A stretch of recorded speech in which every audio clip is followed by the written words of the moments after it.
Hey guys, the Villaman here. So I recently reviewed the new Klipsch Reference Premiere RP-600M towers, and they are some phenomenal speakers. During that time I had the RP-600Ms as my surrounds while I had the 8000F towers up front. After that though, I wanted to give them their moment in the sun, their chance to shine.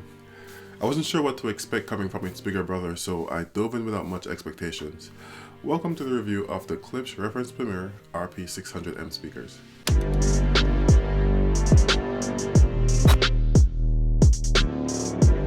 For those of you new to the channel, here we do home theater audio and video unboxings, reviews, demos, and comparisons. And what I like to talk about are ways and devices to take your home theater from here to here.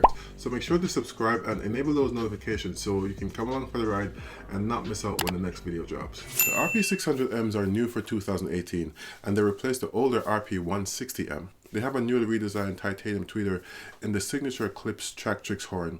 It has a frequency response of 45 Hz to 25 kHz, plus or minus 3 dB. For more on what that means, you can check out my guide on crossovers in the card up there. It has a 96 dB sensitivity rating, yes, 96, with a power handling rating of 100 watts continuous and 400 watts peak, into 8 ohms. It has a 6.5 inch cerometallic woofer and it comes in at 15.7 inches high, almost 8 inches wide, and 11.9 inches deep. It also weighs in at 16 pounds and comes in 3 finishes: an ebony veneer, a walnut veneer, or a slick black gloss finish.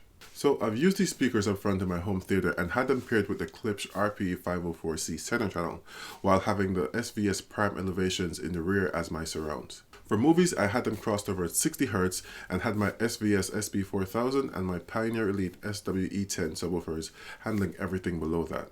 The speakers blended into the system like they were always there. Movies had all the dynamics I had come to expect from using the Pioneer Elite or the Klipsch towers. No matter which movie I threw at them, they were unfluttered, even when I pushed the volume to reference levels.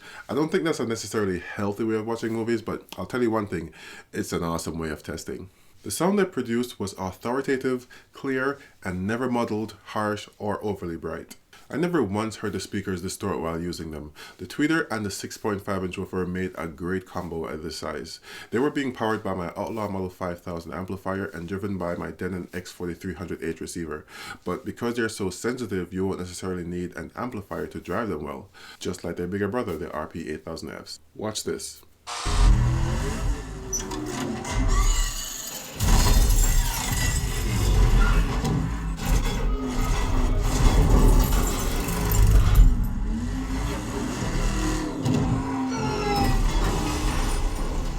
As you may know, I like me some 2-channel music, and in the past I've experienced Klipsch's which were overly bright, which led to ear fatigue, but that is definitely not the case with these bad boys. They sounded great for both their size and price. It has a nice low-end kick where instruments came across very realistic, from upright bass to synth or vocals.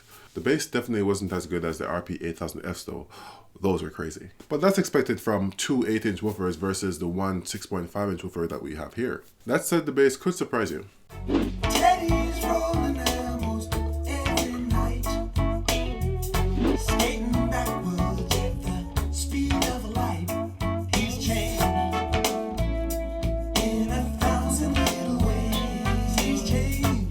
You see what I mean? Check out my audio demo if you want to see more of that. Subwoofer integration with both my subs was seamless with the right settings. So if you like more bass in your music, then using a sub is always an option. As I mentioned earlier, I found the best crossover for these speakers to be 60 Hz. So who are these speakers for? Well, if you have a small to medium sized room and want great sound without breaking the bank, well, you're in luck. Check these out. At less than $550 a pair, these punch above their price bracket, and you could build a very capable system with these up front, in the rear, or both, especially if you have a good sub to match them up with. Check out my guide on finding the right crossover settings for your speakers in my new series, Home Theater 101, and also let me know your thoughts in the comments below. Are you planning to get these speakers yourself? Yes? No? Maybe so? Let me know. And don't forget to like the video if you liked the video, and of course subscribe for more content. Until next time, this has been your friendly neighborhood Villaman saying peace.